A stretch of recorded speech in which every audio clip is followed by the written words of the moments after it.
everyone. Welcome to the next meeting of the Bridge Book Club, where we're discussing the book Self-Care with the authors Fernanda Schweitzer and Mariana Schweitzer. Welcome to the authors and welcome to everyone here. Just a reminder, we will be recording this session and make it available on our YouTube channel, and we'll send that link. We do have people who are watching offline in different time zones. Just another reminder, feel free to unmute yourself if you have any questions. Our authors are going to give some presentations about key topics in the book, but feel free to engage and participate. And then later on, we'll have some breakout rooms where we'll be discussing in small groups. So we won't be recording those sessions so we can speak freely. And then we'll come back together as a group to have a discussion. So thank you, and I'll hand it over to you, Fernanda and Mariana. Thank you, Michiko. Hi, everybody. Yeah, happy to be here again to talk about the beginning of the book.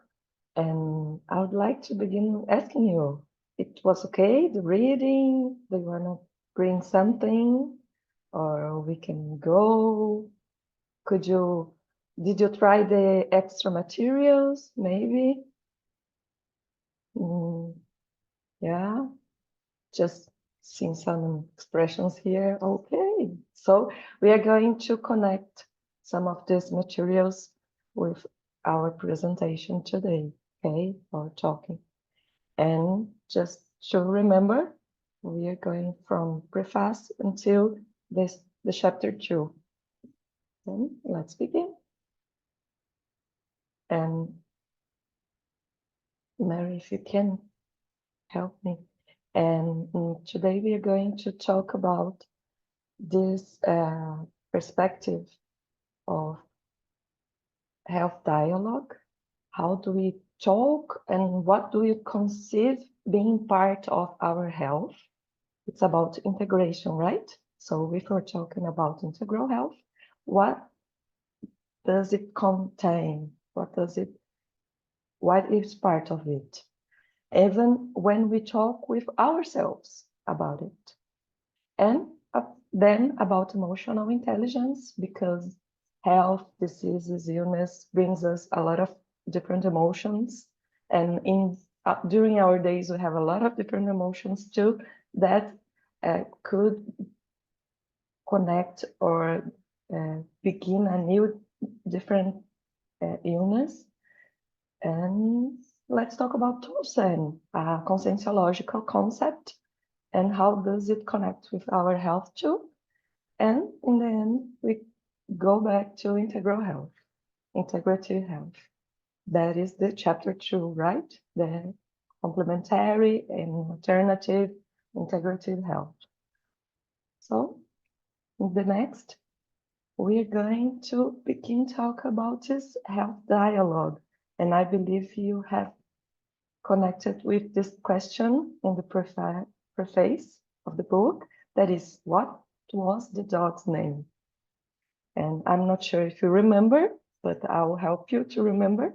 Okay, and this was about a chapter you didn't even read, but our professor remembered this question in the beginning, telling, does it make any sense that a professional, a therapist, a physician, asks the patient the dog's name of his or her dog's name, because a person arrives in a health service with a problem, and explaining to this professional that he was with his dog, walking with his dog, when something in his health happened, and the person couldn't connect properly with this patient. This therapist could not connect, and he looked for his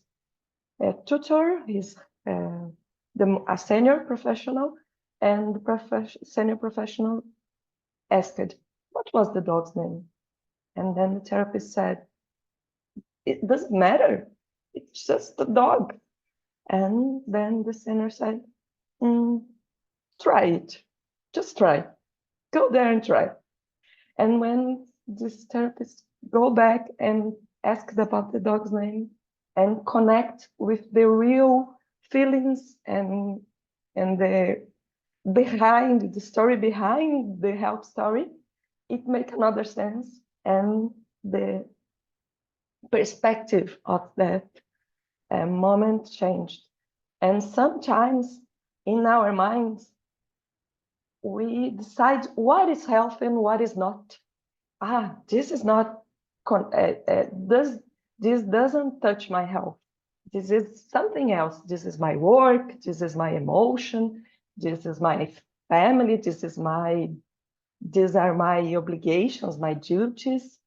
So this is about the questions we learn not to make, because we learn to compartmentalize or divide our life in health or not health issues. And when we are talking about integrality, we must let it flow as a whole fact, right?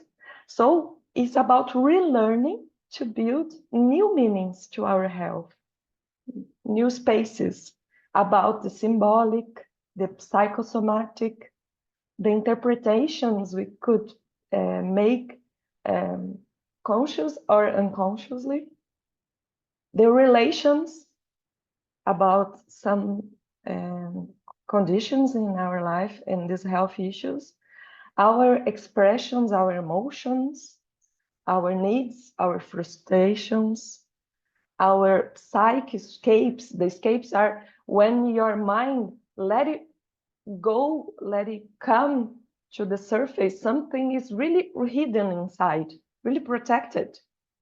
It could be from this life, or even if you think in conscientiological terms, it could be from another life that we can admit maybe we have, right?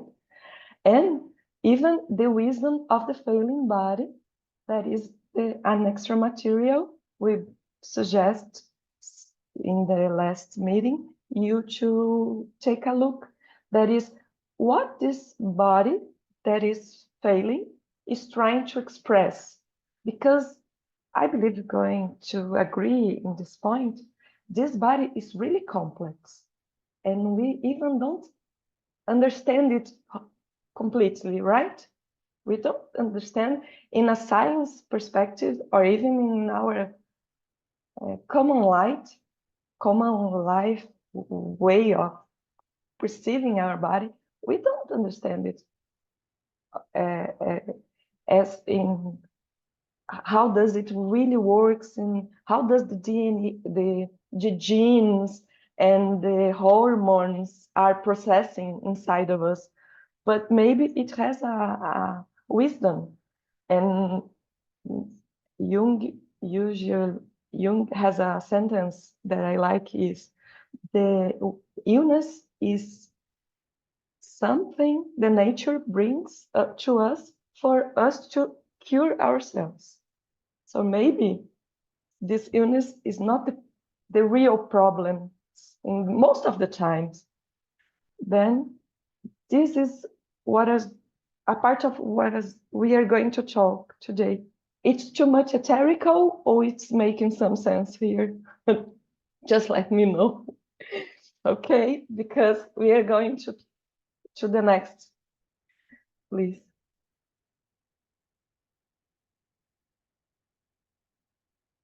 Is it? Yes. When it's not easy, right? And we could make it a disease in an easy way. Yes, Jeff. So we would like to begin letting you to connect with this idea. We would like you to choose some health issue, one you are willing to share in small groups. It's not going to be recorded, right? And write it down, which one is this? Then we would like to you to prepare 3 questions about health you usually wouldn't make. Maybe you are going to propose 3 questions, and then in the small groups you change it because the way the conversation goes changes too. But in groups of 2 or 3, then would like you to share this health issue and make questions one from another about issues. But we are going to help you with some question suggestions, right? Here, some questions we would suggest. What are the emotions you feel when you think about it, about this health issue you are sharing? The situation brings any opportunities or limitations to your life? Opportunities like reconsidering something, like reprogramming something, like connecting with somebody, new groups, new perspectives, new emotions, or even limitations. Oh, maybe I'm not a superhero, right? How do you feel about them, about these opportunities and limitations? And what need or desire your body or your mind or your soul maybe could be expressing with this condition? What is the wisdom in it? And do you know any symbolic meaning for this condition? Maybe you have already studied in that this means the life is trying to saying something to you, or your mind is trying to say something to you.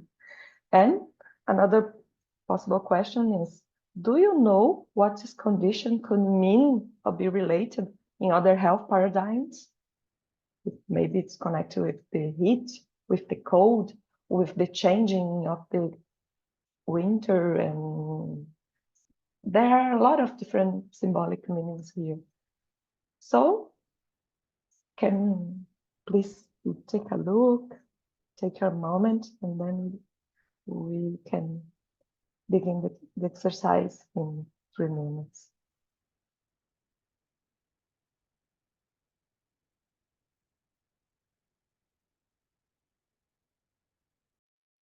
So have you already choose your issue, health issue? Could be a minor if you don't want to share something that that's a little bit difficult to you, okay? And it's okay, prepare. We can go to the groups. I would like to propose groups of 3. And Summer's arriving. Okay, I'm not sure Pamela You wants want us to do that already? Please, I would like you to make the groups. I'm not so sure, Pamela, that is just arrived, if she wants to go to the group, or maybe she wants to stay here with us, and we can. I think we can go to the groups too, Fernanda. Like I think we can go one each, Sure. maybe 2 We'll groups. have, we'll have. Okay. So Michiko, do you want to do it? Yep, I'll just set up the groups now, make sure that Fernanda and Mariana are in different Yes, groups. please. And 5 minutes, and if we need more, we can negotiate.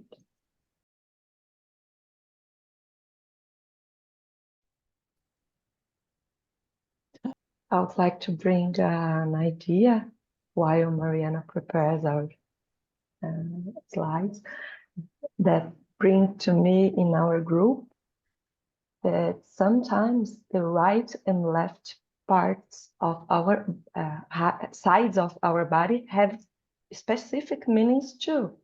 So we didn't include this question about these health paradigms, but not just the part, the organ, but also the side of the body means something in different cultures about the male and female aspects of ourselves, you know? So I just want to bring it to you. Okay. And I believe everybody stayed with a little desire to continue the conversation. We're like, oh, we're back into the main room. That's good. It's good. That's the idea we tried to bring. Yeah. And I'm sorry for Marilani, we could not hear her, but we will have another session in a moment so we can share more.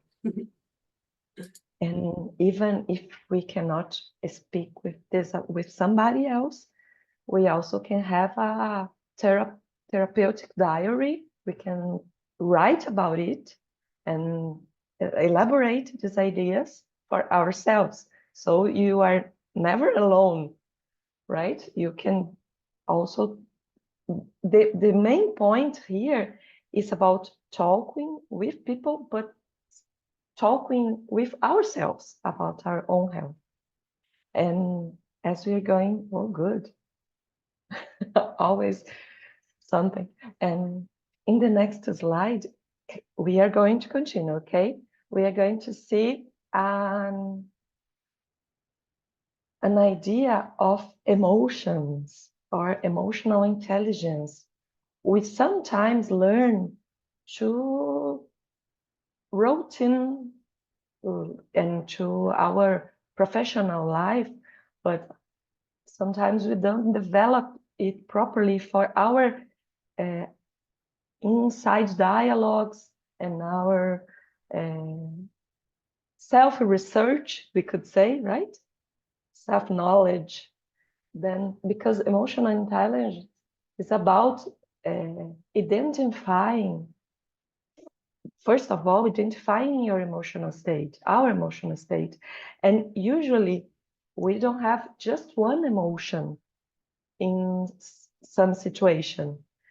And when we talk about health issues, diseases, and illnesses, it's usually, we usually don't have just one emotion that we feel.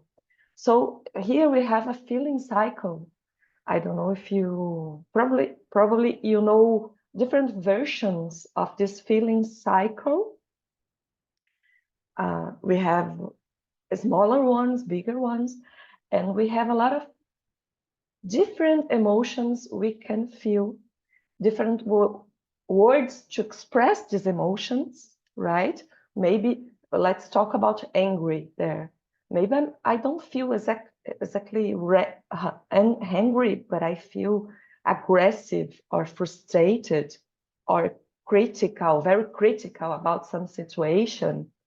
I cannot see the good side of it, for example.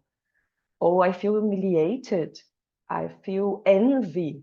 These are all parts of the angry perspective, right? And when we talk about diseases, angry and sadness are really normal emotions we feel, but we can look these other expressions, these matices, to try to understand it better. And then after we try to identify our emotional state, then we try to capture the nature course of emotions. And I'm trying to explain this. Capture the natural course is understanding what happens in our body, in our mind, when we have that emotion. So when I feel hungry, I feel my heart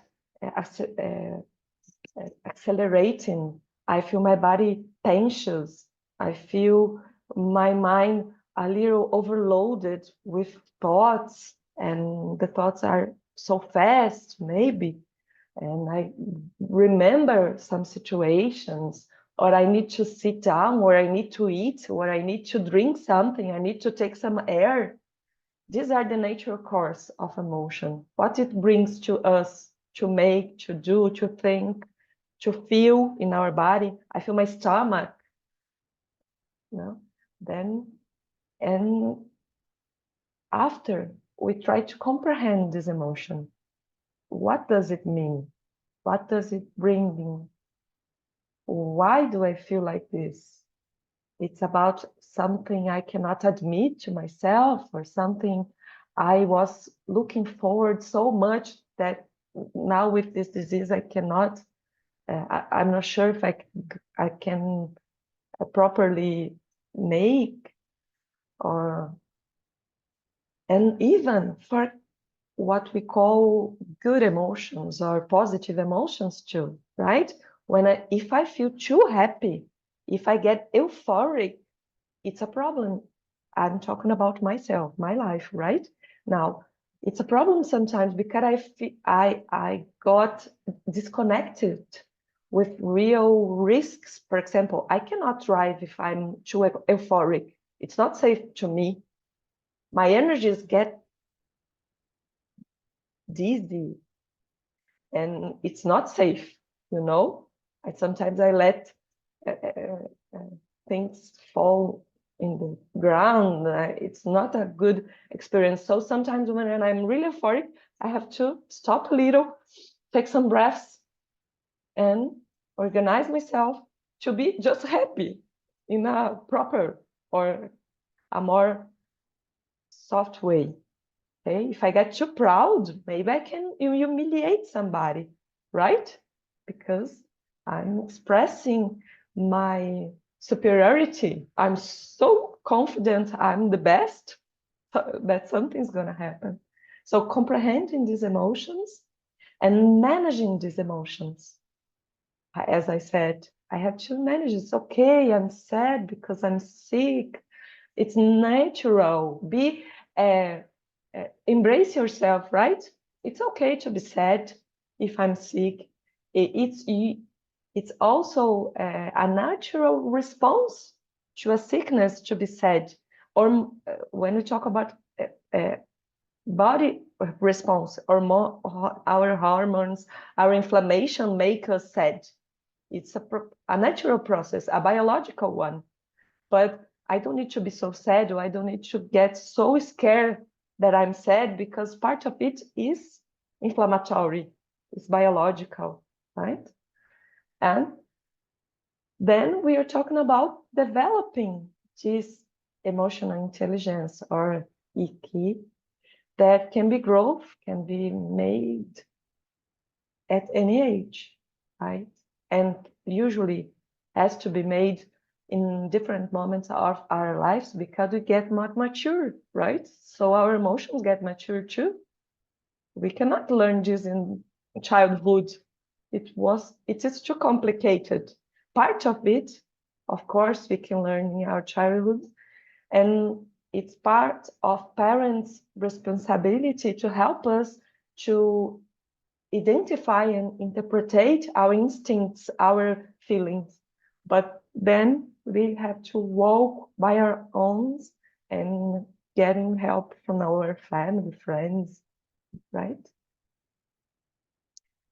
Okay, so let's go a little bit further and talk about Tosen. Tosen, that is a conscientiological term, most of you know, for a consciential or human manifestation represented by a triad: our thoughts, our sentiments, and our energies.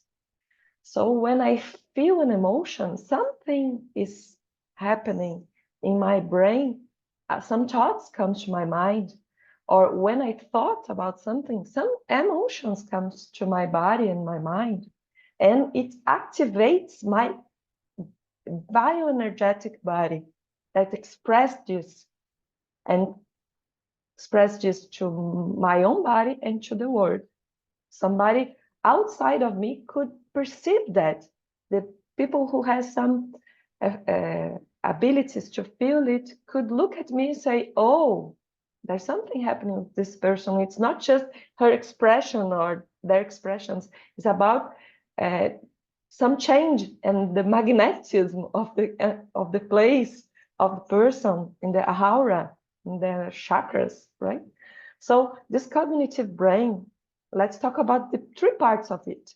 Our cognitive brain is responsible for our cognition, our language, logic, our attention and concentration, our inhibition of impulses and instincts, controlling ourselves, right? Take charge of the situations and our moral behaviors. And sometimes we'd like to live just with this part of our brain.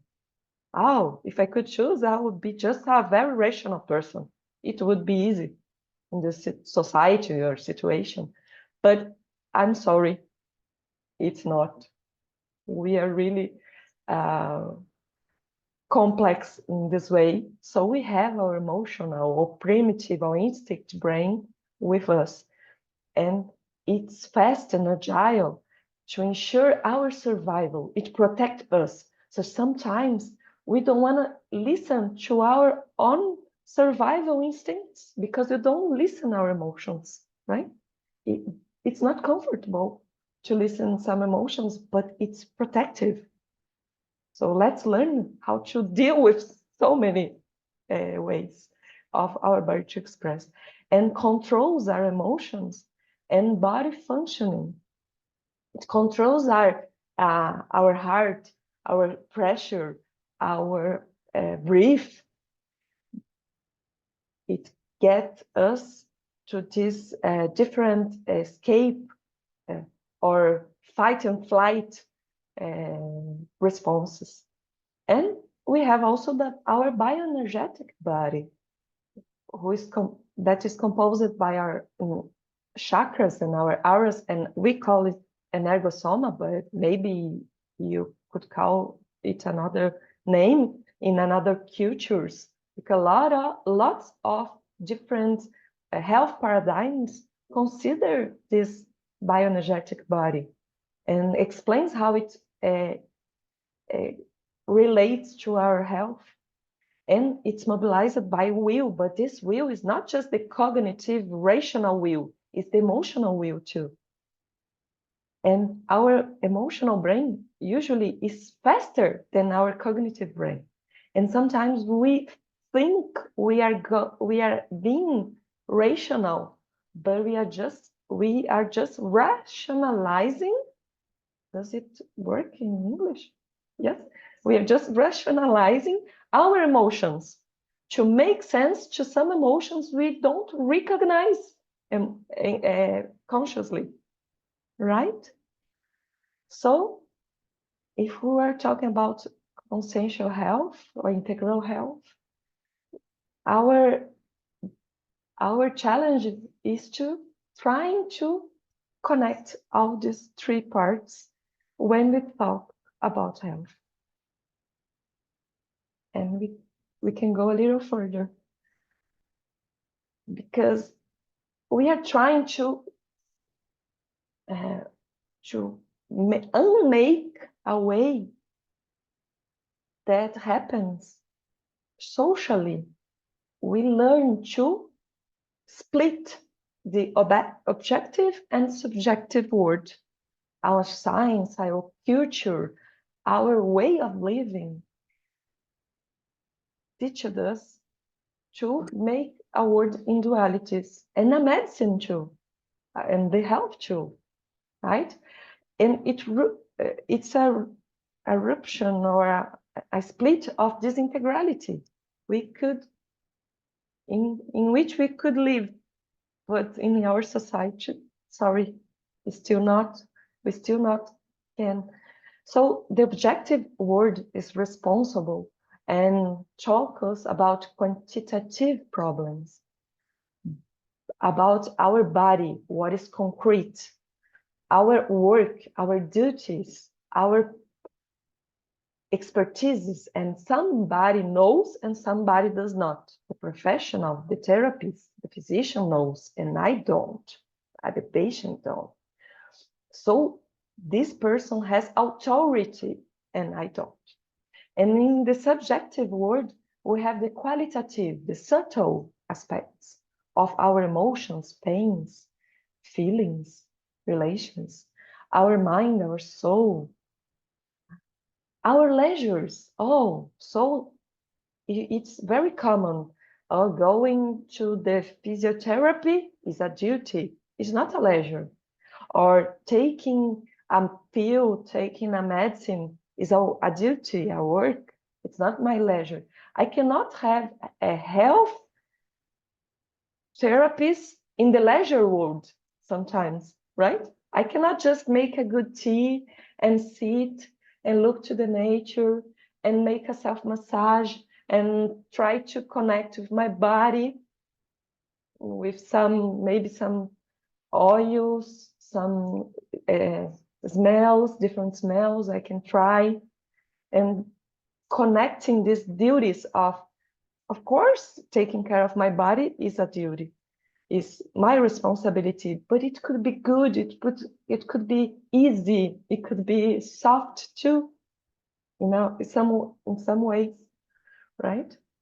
Just rest because I'm sick could be good, could be easy, could be I just stop thinking about all my obligations and think about all my opportunities here. And this situation of subjectiveness also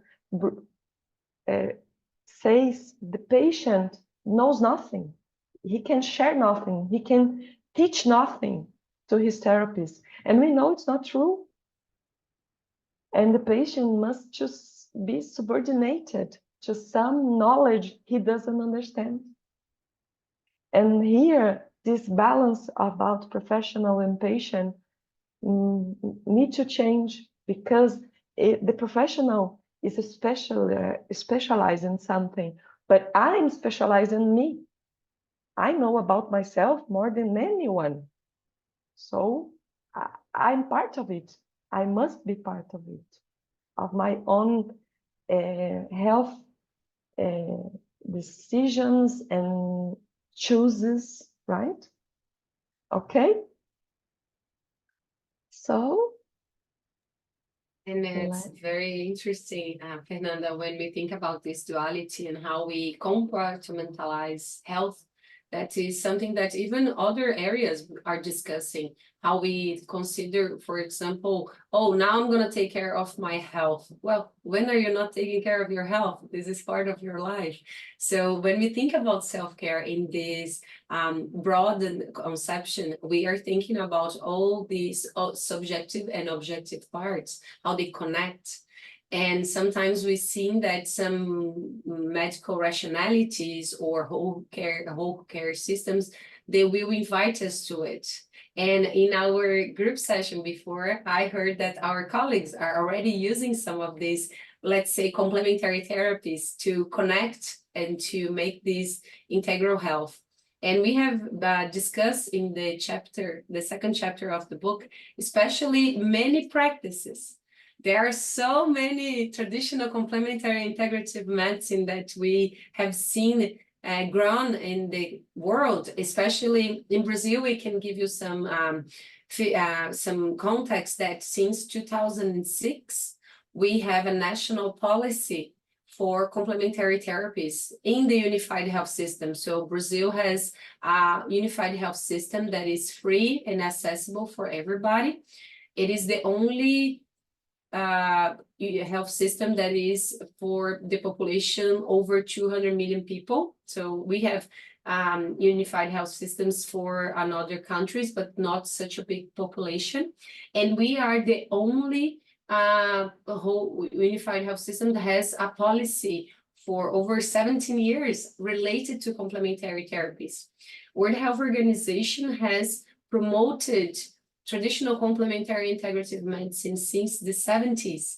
And we have seen this grow back in the 70s because of the movements that were happening in society, especially hippie, and how you could connect again with your body and your nature, because we had been so far. And then in the 70s, there's like this wake-up call. But then also there's a lot of investment in some countries to produce research related to traditional complementary and integrative medicine. So we read lots of critique, but we also read lots of evidence.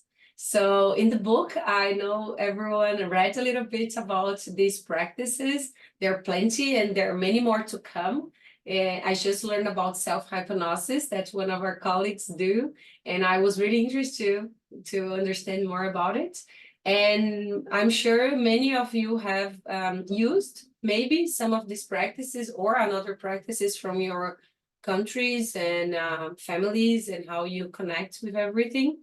And in the book, you can find the description of every of all of these ones, but also if you want to ask here, that's okay. But we want to invite them to do another group activity, right, Fernanda? And the idea is Yes. for you to list TCIM that you have already experienced or used in your routine.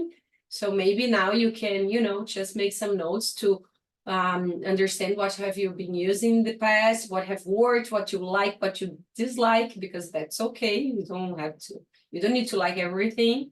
And you could list 1, 2, 3 that you would have curiosity or want to try. I just did one when one of our colleagues was talking about self-hypnosis, so that will be my list. And in these groups that we want to organize now, you could share your experiences and desires about TCIM. It's not that TCIM is the only way to do this connection between the subject and the objective in healthcare, but is one way that is part of the process of these traditional complementary integrative medicines when you understand what they invite us to do. So this is why we would like to explore a little bit of this. Is that okay? Do you think it's a good idea to talk a little bit? Yes? And we can continue with the conversations we had before. So maybe you can connect, I used these when I had this, health-related issue or something. So the idea now would be to be in the groups. If everybody written a little bit, let's just give 1 minute so people can write down what they have used. And as this is our last group activity and we have time, we can have maybe 15 minutes more time. Yes. I think maybe 10, so we don't, 10 Sure. to 15. Yeah, okay. Yeah.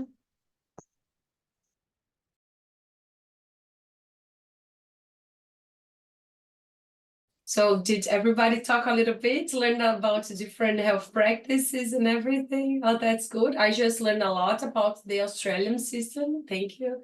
And this is very interesting because the thing is, when we do research regarding TCIM, traditional complementary integrative medicine, we have a high numbers of how many people use this around the world. So we have a WHO atlas showing how many people uses it. But then when we ask the practitioners and healthcare practitioners, they're like, people don't use it here very much. But usually it's because they don't ask. And people have been using lots of it, but they don't tell the professionals because they are afraid. So there's plenty of research regarding that. So what we also encourage our physicians and our healthcare practitioners to do is to ask people, so what do you do? What else do you do? Invite them to this conversation. And we have another questions regarding TCIM that we wanted to invite you all to think about it. I'm sure you had great talks and had very interesting exchanges with everybody. And the questions for reflection would be, how was the experiencing of listing the practice you use in your life? So some people, I have a long list here, and I'm sure many people had too. And this is very good because it's your desire to understand what's going on with you. So this is really good. You don't need to close enough to just one rationality. You can broaden up and understand what else you can learn. And did you identify some practice you would like to use more often? For example, I just learned that in Australia, you can have access for free to 10 appointments with the chiropractor if you have, the need. And this is really good because here in Brazil, it's not so common to have chiropractors, and it's very hard to find in the unified health system, even though we have so many practices. And I know that I just came back from Thailand, and I did go to one healthcare unit where you could enter the healthcare unit, primary healthcare units, and then you could choose within the practices if you wanted to do chiropractor or acupuncture or traditional massage, Thailandese traditional massage. And I thought was like, this is so good. And I have been researching about TCIM for a long time because my PhD was related to how were the feelings and beliefs regarding TCIM for healthcare professionals. And the list is so big, and the final findings of this PhD were that we should have much more integrative healthcare services where people could, design what they want to do. So when we go, for example, in Brazil to a primary healthcare facility, usually they have auricular therapy groups, for treating if someone wants to stop smoking or if they have mental health issues. They could be part of these groups, and it is something that people can choose and they are invited to. So, for example, in the city I live in São Paulo City, we have over 490 primary healthcare facilities, services, and 100% of them offer complementary therapies. So this is a big thing, that people have more options now to take care of their bodies and their minds and their practices. So, but how do they use it? How do you use it? Do you use these practices as a tool, a remedy, a medicine, or also as a new paradigm to analyze your health and diseases? Because sometimes, it's just going to exchange. Okay, I will not take medicine, but they pill, but I will go to the acupuncturist and I expect him to cure everything I have. And I just exchange the pills for the needles. Or am I really buying the invitation to rethink my habits and the way I understand my feelings and how my body works and how I would like it to work? So how do you use it? And it's okay. Sometimes you use it as a tool, but sometimes you will be like, okay, maybe I need to give some thought about it. Maybe I need to talk to more people about how this complementary therapy invites me to understand my back pain and why do I have it, and I have it for so long, or there are some times of my life that I have it again and I don't understand why it's happening again, and maybe I want to understand more. So this is really good, and it doesn't have a certain way to do it. Sometimes you'll be using a way and other times another way, and that's okay. But usually the question is, are we aware of how good these TCIM practices are and what for? So, okay, maybe I use acupuncture, but is it good just for back pain, or does it have another health outcomes? And the question is, would you like to learn more about the evidence related to CIM? Yeah, is that something that you would like to learn? And maybe what about if someone or a group of researchers started to map all this evidence and present it in a way that everybody could use it? So that's what we've done here in Brazil. So since 2019, I'm a part of a group of researchers and I coordinate evidence maps regarding TCIM. So we look into the literature and everything that is published in the health area and in, very good journals and all types of studies to understand what are the health outcomes related to TCIM. And the product that we produce together with the Virtual Health Library of the Americas, that is part of the BIREMI and APAHO and WHO, are the evidence maps regarding TCIM. So when you go to this website, you will find that the Brazilian Academic Consortium, that's an institution that I'm currently the president, we have been doing evidence maps since 2019, and we have over 28 evidence maps regarding TCIM. Our latest ones were regarding medicinal cannabis, but we have about anthroposophical medicine, aromatherapy, for example. This is the image you will find when you search for the evidence maps.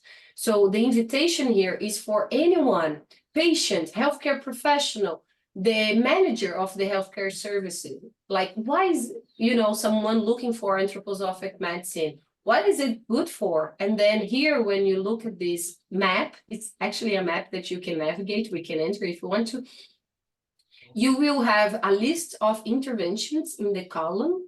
So you have anthroposophic medicines, for example, Viscum album. It's a very long time research medicinal plant that we try to understand their effects, for example, for breast cancer, for cancer remission. It's really, there are lots of studies regarding cancer treatment and survival and all types of cancer, and also for healthcare, for example, the treatment outcome and how is it safe for people to use Visconabo.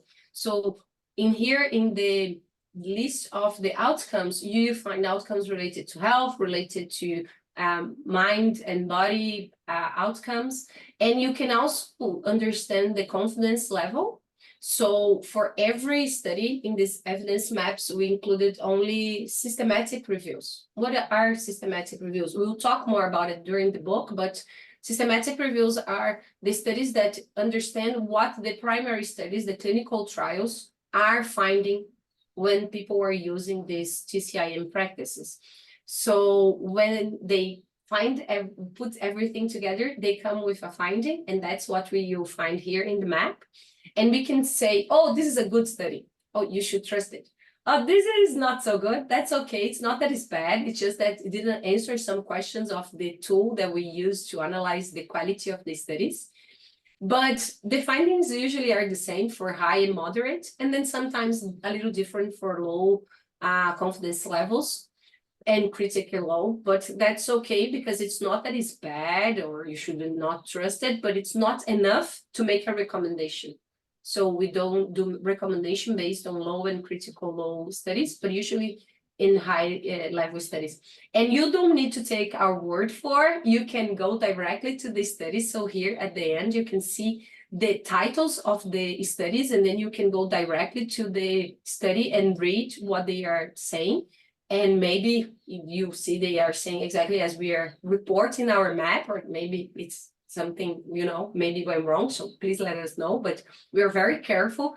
There we have over 90 researchers in this project. So many people involved, and we have many evidence maps that are already in English. So here there are other examples of other evidence maps that you could, look up. For example, have you used apitherapy? Do you know what it is? Maybe you have used it and you don't know the name, because have you ever used a honey spray like this one? Or, honey candy when you have a sore throat or something? Everything that is related to honey, it's apitherapy. So if you look for honey in a spray or in some kind of other, a candy or propolis or stuff like that, we're talking about apitherapy. And this evidence map is a very cute one, because we found a lot of interventions related. So apitoxin, when you use, the bee, poor bee, the dyes, but then the honey, the pollen, the propolis, and royal jelly. It's very popular in Asia, I believe. In Brazil, it's becoming more popular, the royal jelly. And then you can find here biomarkers. Oh, it's good for your cholesterol, or is it good for your blood glucose? That is something that people are very, they don't have the idea that could be help for that. And also for metabolism and physiological phenomena. And then the health outcomes, they continue in the map. So you can just continue to look what is it good for. And here again, all the systematic reviews, the study included 51 studies, so it's a big one. We were amazed how many studies related to apitherapy. And people can simply go here and look at the main findings, or about the people who did this map. If they have conflict of interest, we do not include anyone that is, making money from it. It's just researchers that are doing the research. And we do it in a very transparent way to show what we found. And here another example, that is moxibustion. That is a practice. Have anyone ever used moxibustion? It's yes, it's from traditional Chinese medicine. It looks like a cigar, but it's from Artemisia. And then you burn it, and then you can use in different ways, like in the shape of a cigar, or in little pieces like this, and then you put in certain parts of the body by But you itself. don't smoke. You don't Oh, no, smoke, you don't right? smoke. You just use the heat, and the smoke in your body. Okay. And you can put it together with the acupuncture needle, Okay, so you have the acupuncture needle, and then you put the heat of the moxibustion together with it. So it's very nice. And I've seen in China, they're using for, you know, when you have like pain in your ear, or if you get too dizzy, and then you can use it as a treatment by putting like with a bamboo stick in your ear. And it's like, what are they doing? But the thing is, look at this beautiful moxibustion evidence map. We included 64 studies that are related to systematic reviews. So these systematic reviews, they have many more primary studies. And then when you put together all the evidence that they have, you will find here not so many, for example, for cancer and cardiovascular, but then you continue to look at, and for mental health and for pain, then you will find lots of studies related to that. So, and again, you can look at the primary studies, and you can look at the references of every of these studies, and you can look at the main findings here, and you can navigate. The idea is for people to navigate on these evidence maps and try to broaden their understanding of, for example, I have fatigue. How do I treat fatigue? I had a student, a nursing student last year, and I was giving this class about self-care, and then she was like, at the end of the course, you know what, professor, I have fatigue, and it's so hard. You know, when I go to the physician, the only thing he gives me, it's pain, it's a medication. And it's good, it works for some time, but then again, I have it, and I would wonder if there is something that you have seen that could help me. And I was like, okay, I think I saw something related to fatigue in the acupuncture evidence map. Let's check together. And then we entered the evidence map, and then there it was. Acupuncture, it's really good to treating fatigue. And she looked at me, she was like in her 20s, and she had very good access to healthcare system and practices, and she's like, how come I have never heard about it before, ever? And I've been to so many physicians and healthcare practitioners, and I've struggled with this for over a decade, and nobody ever told me. And I'm like, sometimes we just don't know, because many professionals, they don't have contact with it. But now with these evidence maps, what we are trying to do is to give people options so they can consider the possibility of this practice, because, you know, it's evidence-based. It's really good material that people can use and then take better care of themselves. And we have seen many of these practices being offered worldwide. So please take a look at it. And the idea here is to expand the vision of health and care, to understand there are so many options. When you go to the website, not all of our evidence maps are completely entirely in English yet, so I'm sorry for that we didn't have the time yet to translate, but we are planning to do that in this year, so take a look at it. And when we invite everybody to reflect on these different health paradigms and understand that maybe a practice that they did not even understand or have used before could treat some of their health issues.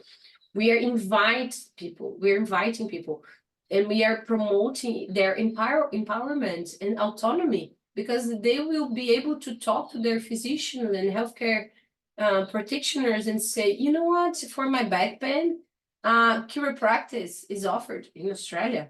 They have, you know, 10 sessions. Can we do something here in my city or in my country? And we have seen many other healthcare practices that we could use, so we can build together this care plan, and that's our invitation.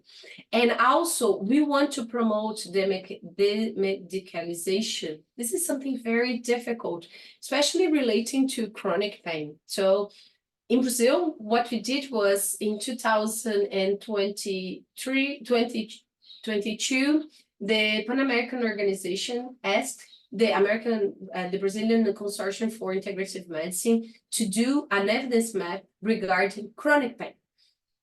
Chronic pain is a difficult issue. We have between 30 to 70% of the population having this problem. So how we treat chronic pain? And we have seen cases in the US with the movies that have come out, Painkiller, the series about how they are treating chronic pain in the US. focused on medication and how this is very harmful because it's complex process. It's a complex problem, chronic pain. It's not adequate to treat with only one approach. And we have seen that the approach they took in the US was very bad for them. And we need to understand better ways to take care. So last year, we contacted the Secretary of the City of São Paulo, the Health Secretary of the City of São Paulo, invite us to the table of conversation to organize the protocol to take care of people with chronic pain in the reference centers of chronic pain in São Paulo City. And because of the evidence maps and the evidence map about chronic pain, we could include 10 complementary therapies within the healthcare reference centers. So now for people in the city of São Paulo, if they have chronic pain, which means pain over 3 months, they can be, referenced to a reference center. And over there, they will find a physician that can treat them with acupuncture or auriculotherapy, and they can do lots of practices, including laying on of hands. That is something that can really help them, and reflexology and moxibustion and all this practice that's shown a lot of evidence. So we could change these practices based on evidence and in the possibility to promote the medicalization and expand the vision of health and care and really understand integrative health. So this is just a story to tell how we could use that and change practices, evidence to policy. And well, let's continue to see these changes happening. But what we want to bring back to you again, because of our time, is that we have many challenges, right?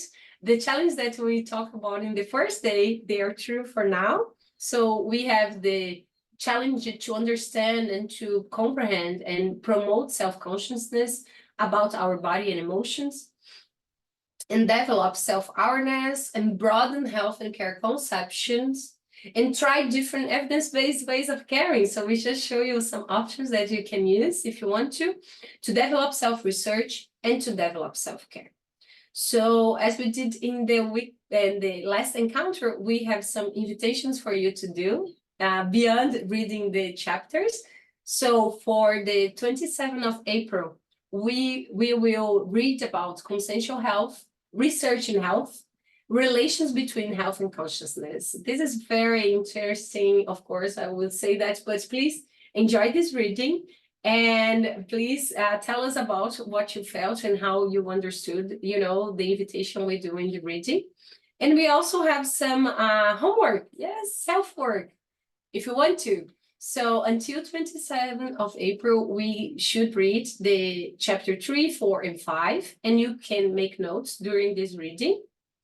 And we invite everybody to try one new traditional complementary integrative medicine. So maybe you heard a colleague talking about a practice and you can try if you want to, but it can also be a new essential oil to aromatize your house, a new natural herb in your flavored water or tea. I just came back from Thailand loving pandan. That is a medicinal plant they use for eating and making tea there. So maybe you can, try a new one. Look at our evidence maps. We have 5 evidence maps related to medicinal plants. So maybe you can take a look at that. You can try a mindfulness practice, with a website or somehow. You can have a warm hand bath or foot bath, maybe with salt, ginger, or cinnamon. Foot baths are so good, especially when you're in the cold places now. So please enjoy. Or self-massage, acupressure points. So feel free to, try one thing that you would like to.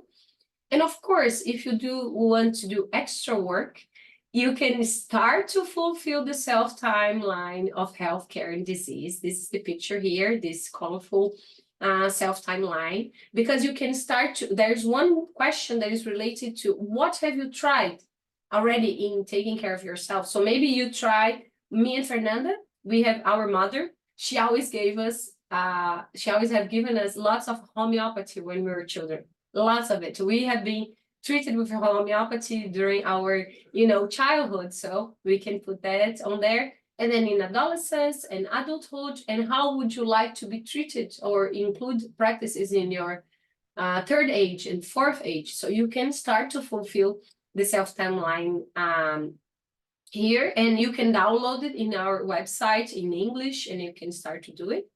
And if you want to broaden a little bit more and understand why is my left shoulder or is my right shoulder always in pain, and what this can, what is this body trying to tell me? We invite everybody to read this book from Michelle Du, that is What Your Aches and Pains Are Telling You. And it's really an invitation for you to, consider possibilities to taking care of yourself. So this is the invitation, right, Fernanda? I talk a little faster now and then. I'm sorry. Are there any doubts? Yeah. Yeah, sorry. No Sorry, problem. everyone. We just need to wrap up our meeting, but thank you very much, Fernanda and Mariana. We'll see everybody on the 27th of April. And yes, hopefully we can all do the self-work and read the chapters and participate in the next meeting. And if you have some other books you like to share to help people to get symbolic or meanings to their problems, issues, please share in our WhatsApp group.